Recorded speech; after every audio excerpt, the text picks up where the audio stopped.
warahmatullahi wabarakatuh. Jadi di sini kita akan belajar tentang dua hal, yaitu stemming dan lemmatization. Apa itu stemming? Jadi pada dasarnya stemming itu adalah sebuah proses untuk mengembalikan satu buah kata menjadi kata dasar. Contoh, kalau dalam bahasa Inggris,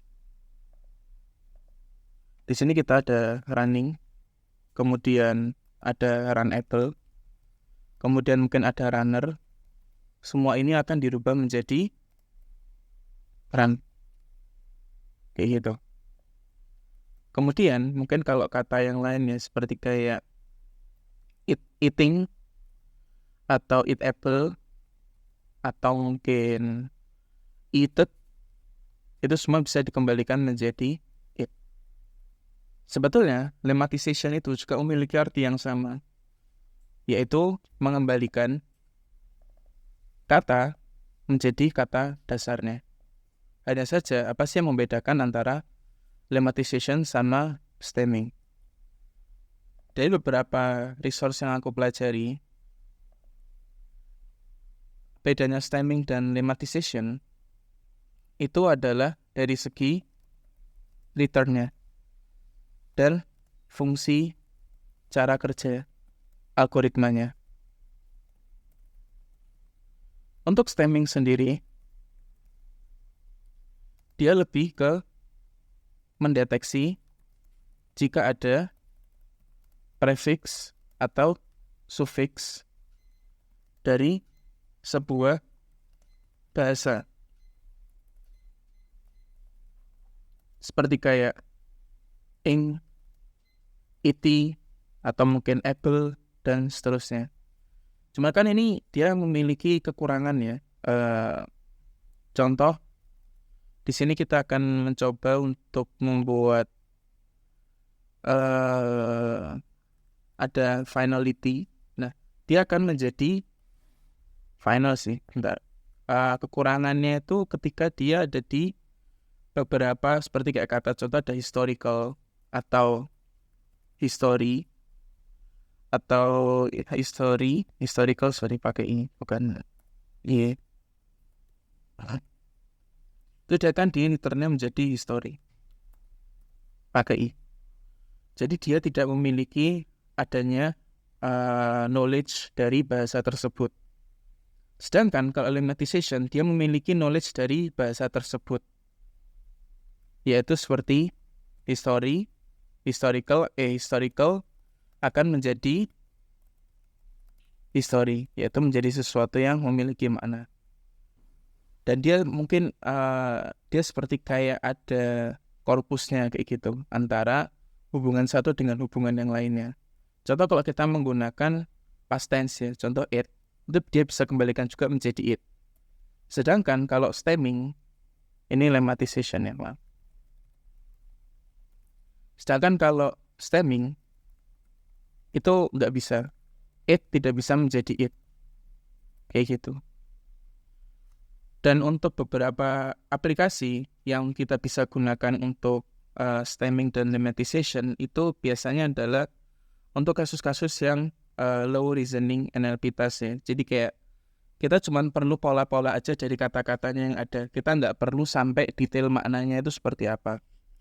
Contoh ada sentiment analysis. Kemudian ada news classification atau clustering ya. Classification or clustering. Kemudian ada spam classifier.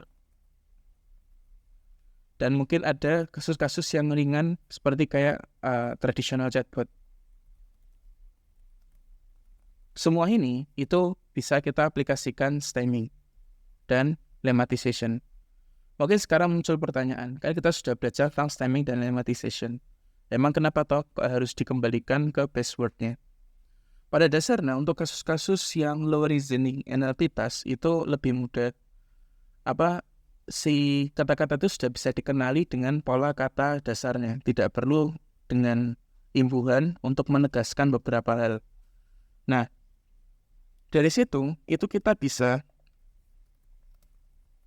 mengecilkan kemungkinan yang terjadi dari sebuah bahasa.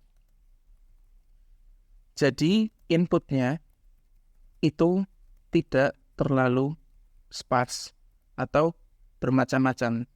Kenapa kok begitu? Hal ini bisa kita gunakan juga untuk beberapa hal ya. Memudahkan dalam proses training. Dalam proses training NLP task untuk yang low reasoning ya.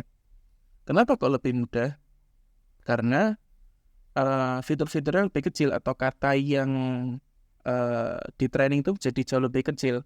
Ya mungkin kita butuh 1 juta korpus kata, mungkin bisa kita kecilkan jadi 1/4-nya, 1/5-nya, atau bahkan 1/10-nya, tergantung satu buah kata itu bisa memiliki beberapa turunan. Kayak gitu. Tapi sedangkan kalau seandainya kita pakai kata aslinya, tanpa kita lakukan stemming atau lemmatization, maka dia akan menjadi sangat sparse untuk kata-katanya. Dan dia akan jadi lebih mudah di training, lebih mudah untuk mendapatkan akurasi yang lebih baik, dan menghindari suatu kalau sparse semakin kecil akan menghindari overfitting. Karena sesuatu akan jadi lebih general.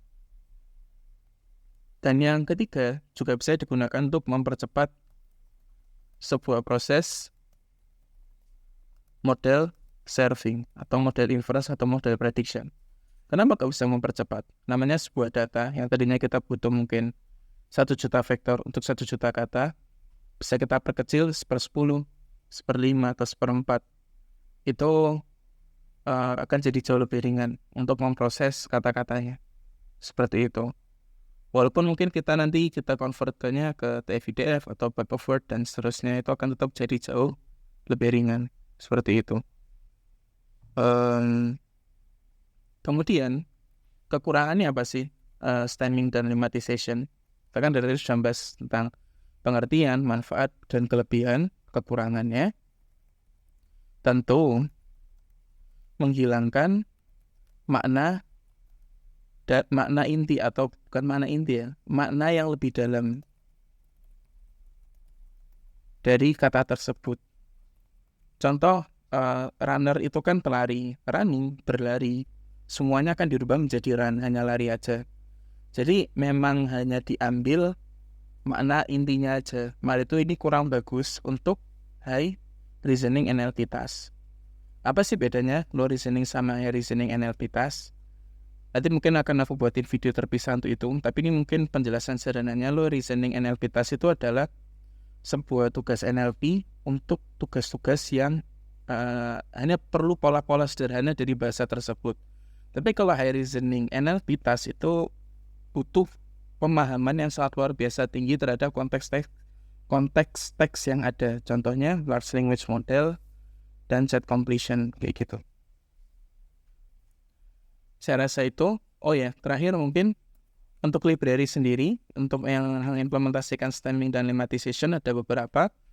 Untuk yang bahasa Inggris atau umum ya, itu bisa menggunakan NLTK atau spasi. Untuk spasi sendiri dia cuma ada lemmatization, nggak ada stemmingnya.